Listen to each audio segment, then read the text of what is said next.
사랑하는 성서의 땅을 가다 시청자 여러분 안녕하십니까? 오늘 또 제 옆에는 성서의 현장을 정확하고도 은혜롭게 우리가 알지 못하는 부분들을 들춰내가면서 더 시원하게 말씀해 주실 유원희 교수님, 김광석 교수님 나와 계십니다. 오늘 두 교수님 또 기대가 됩니다. 나와주셔서 감사합니다. 바울의 1차, 2차, 3차 전도 여행, 참으로 많은 희노애락이 있었던 곳들이었습니다. 그리고 로마로 호송되어 가는 길은 살아계신 하나님의 역사가 없이는 도무지 견딜 수 없는, 살 길이 없는 하나님의 도움으로 충만했던 이적의 역사로 점철되었습니다. 어떤 절망 속에서도 절망하지 않았던 것은 바울을 쓰시는 하나님을 향한 바울의 믿음 때문이었습니다.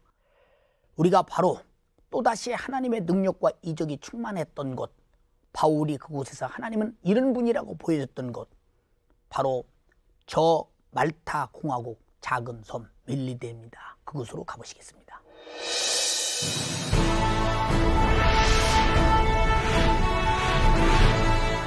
그레데의 미항을 떠나 베닉스로 향하던 바울의 로마 앞송선은 광풍을 만나 파선했는데 14일간을 죽음과 대면한 채 구원의 가능성이라곤 전혀 없는 절망의 표류를 하였다.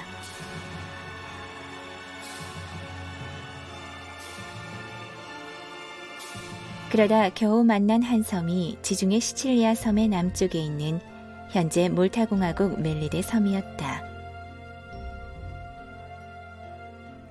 몰타의 최대 도시 발레타 항구는 오늘날 지중해 지역을 오가는 수많은 선박들이 머물다 가는 중간 기착지이다.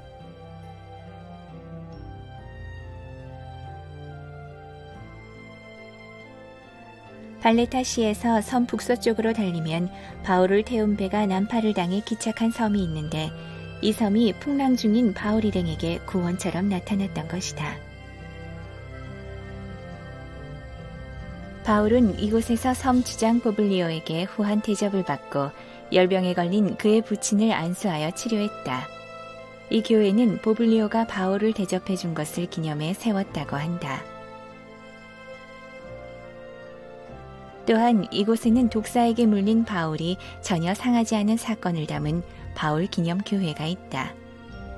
이 유적 모두는 소명 가진 자를 보호하시는 하나님의 섭리를 밝히는 거룩한 지표로 자리 잡고 있다. 지금 우리는 멜리데를 화면으로 보셨습니다. 저곳이 어딜까? 우리 교수님들 통해서 그곳이 어딘가를, 또 바울이 왜 그곳에 도착했는가를 자세히 살피면서 은혜의 시간을 가지려고 합니다. 그럼 멜리데는 어떤 곳인지 소상히 설명해 주시기 바랍니다. 예, 멜리데 섬은 이제 남쪽 시실리 섬에서 약 한 96km 정도, 100여 킬로 정도 떨어져 있는 작은 섬이고요. 예. 아프리카까지는 한 340km 정도 떨어져 있습니다. 원래 말타 공화국이라고 지금은 되어 있지만은 사람이 살 수 있는 곳은 큰 3개의 섬으로 되어 있습니다. 대표적인 게 이제 말타 섬이고요. 그 다음에 고조 섬, 그 다음에 코미노 섬, 이렇게 3개의 섬으로 되어 있고요. 지금으로는 약 한 40만 명 정도 인구가 됐고, 더욱 현장에서 놀라운 사실은 뭐 거의 100%라도 과언이 아닐 정도로 96%가 다 가톨릭 신자라고 하는 거, 이것이 아주 놀라운 사건으로 볼 수 있습니다. 또 역사적으로 보면 이 멜리데가 이제 두로와 시돈 지역, 성경에 나오는 이 페네키아인에 의해서 식민지로 이제 됐는데, 이때에 이 피난처로 사용할 만큼 아주 그 해상에 있어서는 요충지 역할을 했던 곳이 바로 이 멜리데 섬이라고 볼 수가 있습니다. 또 이 기독교와 관련해서는 다른 지역보다는 좀 늦게 정착을 했지만은 유대인하고 기독교인들이 4세기 경에는 많이 이곳에 와서도 역시 기독교인들이 이제 살았던 그러한 곳이기도 합니다. 그리고 최근에는 제1차 세계대전 이후에 영국이 점령해서 있다가 영국으로부터 독립을 해서 하나의 독립국가인 말타 공화국이 지금 돼 있습니다. 그리고 수도는 이제 발렌타 항구인데 정말 기독교의 색채가 물씬 풍기는 것은 이 발렌타 항구를 바울과 연관시켜서 바울 항구라고 불릴 만큼은 그러한 명칭까지도 사용하고 있는 것이 성경에 나오는 멜리데 말타 공화국이 되겠습니다. 우리가 지도로 볼 때는 아주 조그마한 곳인데 그곳에 그 많은 사람들이 살고 있고 또 하나의 국가로서 말타 공화국이 형성되었다는 점에 대해서 멜리데를 가히 짐작이 가면서 이해가 되기도 합니다. 좋은 설명 참 감사합니다. 김 교수님, 사도행전 28장에 멜리데에 있었던 사건들이 많이 있지 않습니까? 물론 그런 사건들은 바울이 하나님의 역사를 일으킨 것들입니다. 그 여러 가지 하나님의 이적과 역사를 좀 말해 주시기 바랍니다. 예, 바울은 멜리데에서 두 개의 이적을 행하게 됩니다. 예. 첫 번째는 독사에 물렸는데 해를 받지 않은 사건입니다. 그때 비가 오고 춥고 원주민들이 불을 펴놓고 바울 일행을 맞이했습니다. 그때 바울이 이제 나무 잎을 한 움큼 집어다가 불에 던졌는데 그 속에 숨어있던 독사가 바울의 손을 물었습니다. 사람들은 이제 깜짝 놀라고 저 사람이 정말 죄인이구나, 바다에서는 용케 살았지만 이제 정의가 저를 살려두지 않는구나, 이렇게 그가 금방 뭐 붓거나 또 죽거나 이렇게 기대했는데 바울은 독사를 떨어서 불에 던지고 그리고 멀쩡하게 살아났습니다. 그 다음에 또 그 섬의 추장인 보블리오라는 사람의 아버지가 열병과 이질로 고생하고 있었는데 바울이 들어가 기도하고 안수해서 그 열병과 이질로부터 치유해주는 치유의 기적이 일어났습니다. 이것은 두 가지 다 예수님의 말씀과 같이 믿는 자들에게는 이런 표적이 따른다. 그래서 어떤 독을 마셔도 해를 받지 않고 병자에게 손을 얹은 즉 나으리라 하는 이런 표적. 그러니까 바울은 어디를 가든지 복음을 전할 뿐만 아니라 표적을 통해서 그 복음의 생명력, 능력을 이렇게 실제로 보여준 이런 바울의 사역의 모습을 보여주고 있습니다. 참 그걸 보면 이 멜리데 섬에도 그런 과정을 보여주지 아니하고는 안 될 어떤 조건이 충분히 있었겠지요. 사실 추장이 죽을 병에서 치료받았다는 것은 그만큼 그 추장에 속한 모든 사람들이 예수 믿을 수 있는 조건이 만들어졌고, 그리고 그 많은 섬 사람들이 독사에 물리면 꼭 죽는데 그들은 수없이 독사에 물려서 죽는 것을 보지 않았겠습니까? 근데 안 죽었다는 점에 대해서 아마 바울을 대하기를 아마 엄청나게 거기서 대한 적도 있죠. 그 당시 아마 그 사람들은 이제 바울이 죽지 않으니까 그 사람이 신이다 이렇게 생각했다고 나오고 있습니다. 그걸 보면 그 사람들의 신과는 어떤 초자연적인 능력을 행하는 사람을 가리켜 신이라 이렇게 생각했던 것 같습니다. 김 교수님, 그 섬 사람들에게 치유의 역사를 일으키지 않았습니까? 그 추장이 이렇게 뭐 참 죽을 병에서 치료받고 또는 이렇게 독사에 몰려서도 낫는 역사가 일어나고, 그런 걸 바라보고 어떤 그 멜리데의 어떤 변화가 있을 텐데, 변화가 있다면 어느 것이겠어요?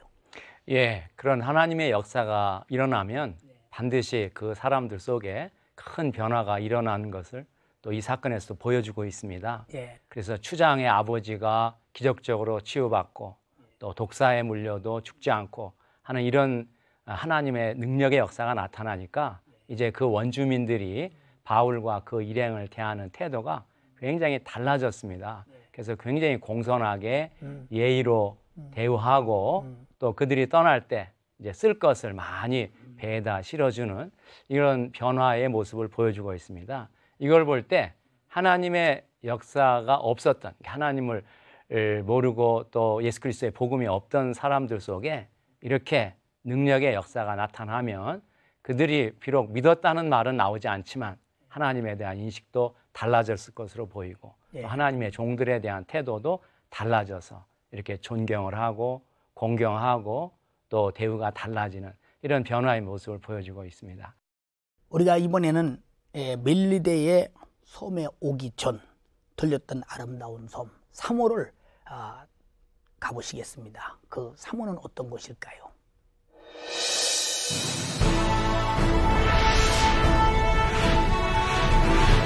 술래팀은 지중해에서 가장 아름다운 사모스 섬에 가는 배를 타기 위해 쿠사다시 항구에 도착했다.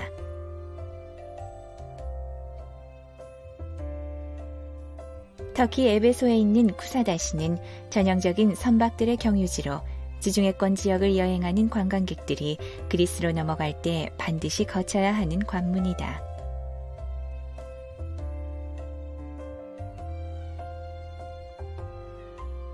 술래팀도 이 항구에서 하루 2회만 운항하는 그리스의 페리선을 타고 2시간 거리의 에베소 남서쪽 사모섬으로 향했다. 2000년 전 3차 전도 여행 중 기오섬을 떠난 바울은 밀레도로 항해하기 전 사모섬에 들러 하루를 머물렀다. 빼어난 경관 덕에 지금도 유명 휴양지인 사모섬은 옛부터 질 좋은 포도 산지로 유명했다. 주전 133년부터 로마 속주였던 이 땅엔 로마 해군 기지가 있었고 그 때문에 헬라 문화의 흔적을 엿볼 수 있는 각종 유적 파편들이 즐비하다. 특히 로마 군인들과 황제까지도 즐겨 사용했다는 이 목욕탕은 그 규모나 과학적 시설면으로도 당시 목욕 문화의 번성함 정도를 짐작해 한다. 바로 이런 향락의 도시에 사도 바울이 도착했던 것이다. 주전 2000년부터 헤라 여신 숭배지로 아직도 동네마다 신전 유적이 많은 이곳엔 수많은 교회들이 오늘날 들어서 있는데 이방신의 숭배지가 기독교 도시로 변화되어 있는 것이다.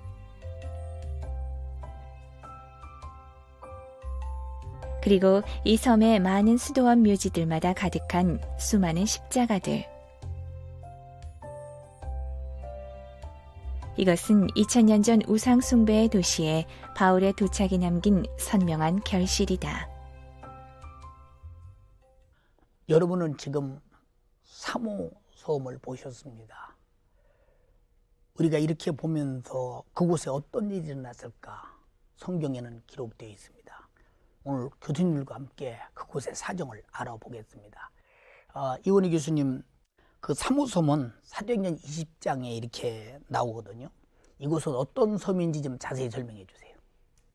예, 저희들이 이제 계속해서 이제 섬을 이렇게 보고 있습니다. 우선 지도를 다시 한번 보시겠습니다.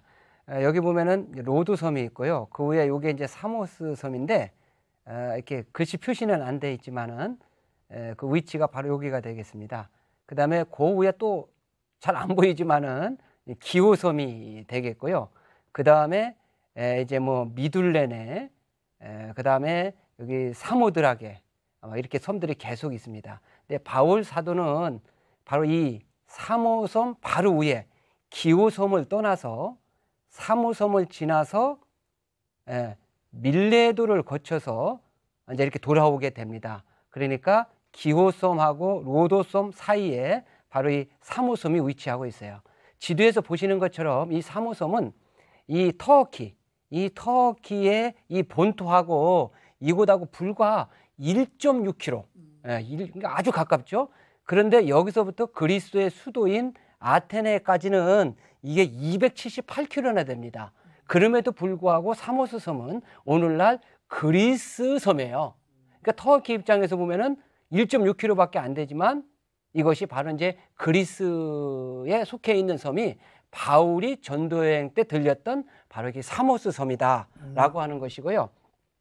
그 다음에 이 사모스 섬에는 모든 그리스의 섬들이 여러 가지 신화 얘기도 나오고 철학자들도 많이 나오는데 이 성경과 곁들여서 바울이 전도했던 이 사모스 섬에는 우리 특별히 학교 다닐 때에 수학을 열심히 했던 학생들 알 거예요. A제곱 플러스 B제곱은 C제곱이다.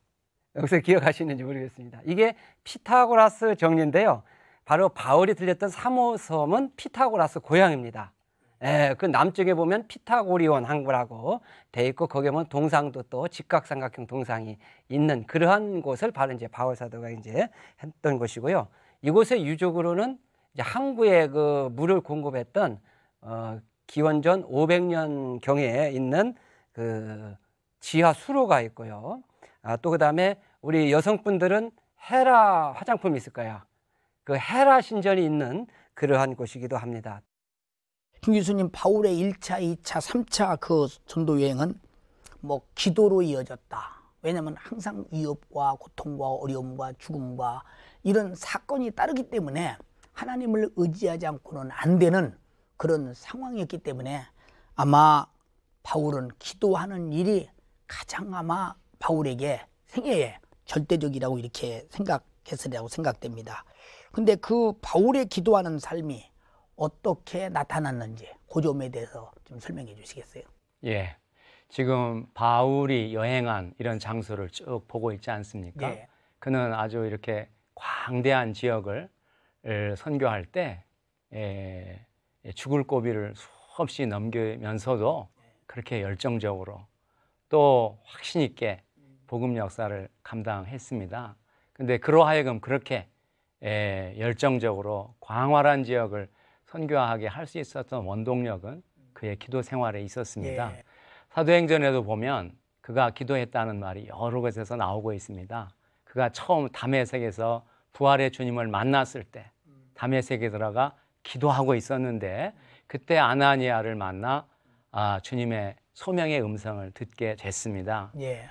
그 후에 이제 바울로 하여금 1차, 2차, 3차 선교 여행을 시작하게 할 때, 1차 선교 여행을 시작할 때도 안디옥 교회, 시리아 안디옥 교회가 기도하고 금식할 때 성령의 음성을 듣고 선교 역사를 시작을 하게 됐습니다.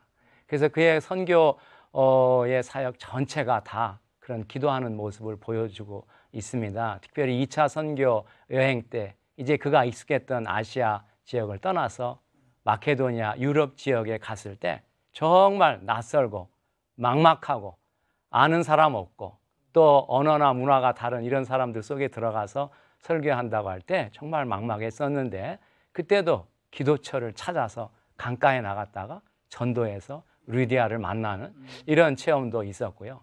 또 막 매를 맞고 감옥에 갇혀 있었는데 그때도 또 기도하고 찬송하는 가운데 옥토가 움직이고 매인 것들이 풀어지고 간수가 회개하고 하는 이런 그 능력의 역사가 기도 속에서 이루어지게 된 걸 보고 있습니다.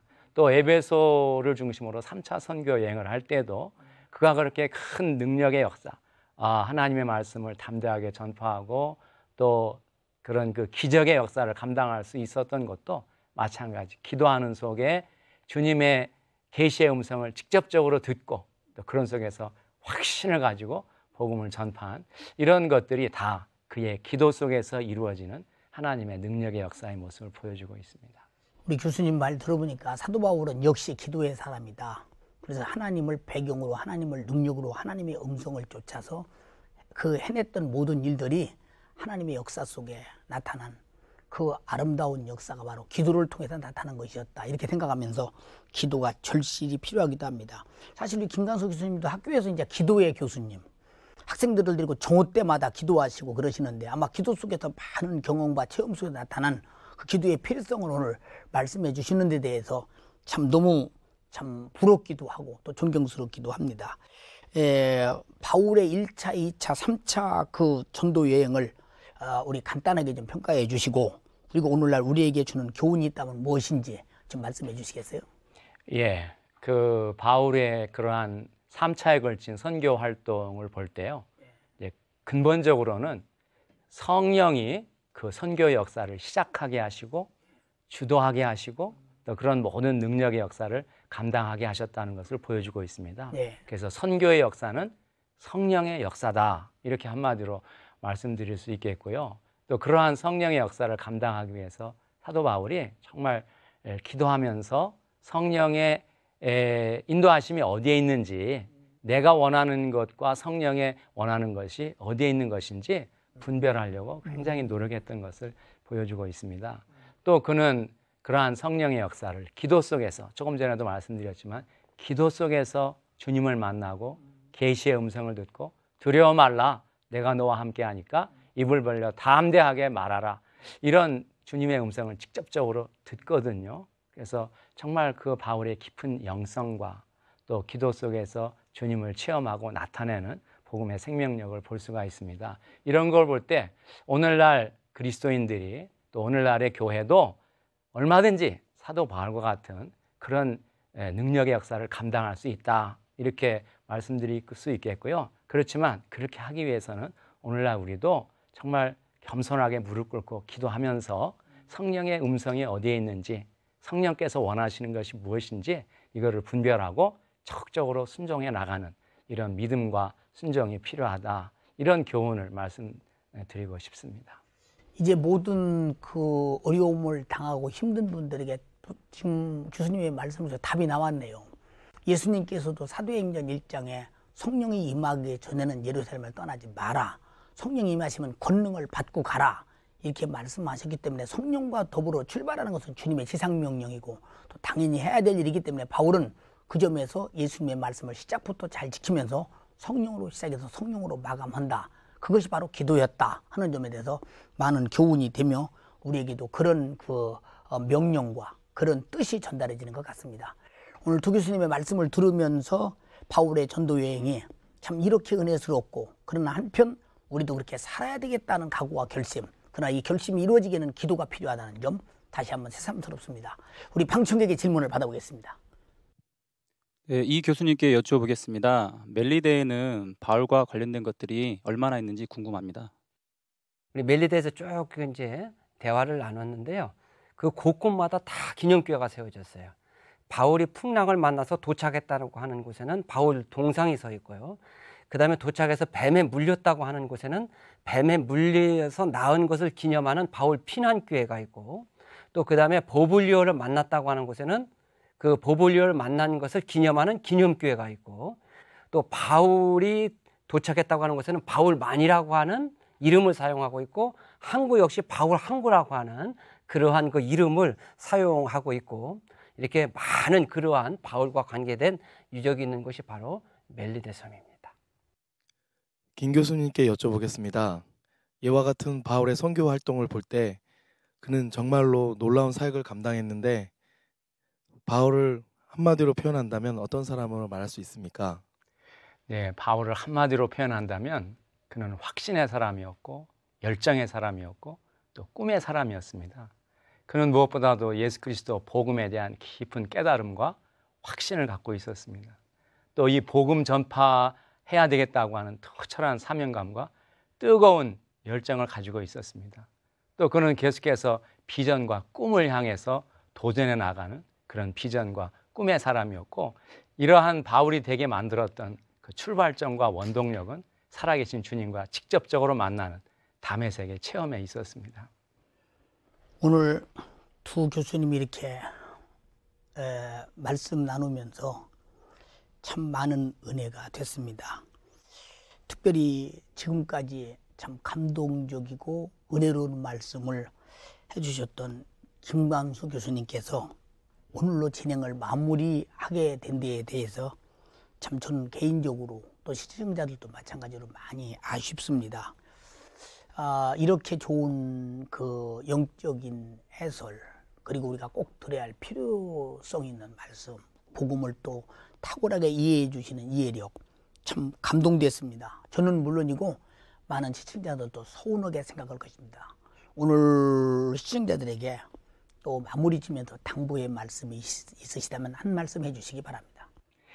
예, 주님은 살아 계시기 때문에 오늘날에도 얼마든지 주의 백성들과 함께 하시고 도와주시고 역사하십니다. 우리가 주님을 굳게 의지할 때 사도 바울과 같은 그런 능력의 역사를 감당하는 그런 주인공들이 될 줄로 믿고, 또 다들 그렇게 되시기를 주님의 이름으로 축원합니다. 우리 교수님의 그 진실한 바울 같은 신앙을 다 가졌으면 좋겠다고는 그 진실은 주님 심정이요, 또 바울의 심정이요, 또 우리가 해야 할 당연한 사명이라고 생각됩니다. 오늘 두 교수님 너무 감사합니다. 때로는 잔인하게, 때로는 영광스럽게 바울을 써주신 하나님께 감사를 드립니다. 우리 인간의 사고와 방법으로는 생각조차 할 수 없는 전도 여행, 하나님은 하나님의 생각으로 일방적으로 그를 이끌었습니다. 바울은 언제든지 자기 생각을 가졌다가도 성령이 계시해주고 감동하시면 즉각 성령의 뜻을 쫓았습니다. 그가 바로 아시아로 복음을 증거하러 가려고 했었지만은 하나님은 그의 발걸음을 유럽으로 돌릴 때 기꺼이 순종했습니다. 바로 그가 어려울 때는 이적과 능력을 통해서 하나님의 살아계심을 보였고, 수많은 사람들이 예수 믿고 구원받아야 되겠다고 하는 곳에서도 역시 이적과 능력을 통해서 그들을 살려내고 구원하는 놀라운 역사를 보게 됩니다. 바로 우리는 모두 바울을 말로만 배우지 말고, 그리고 말로만 공부하지 말고, 바울의 생애를 가지고 내가 바울처럼 살았노라고 할 수 있는 유일한 능력은 성령의 인도와 기도뿐입니다. 바로 바울의 생애가 우리에게 재현됐으면 좋겠습니다. 감사합니다.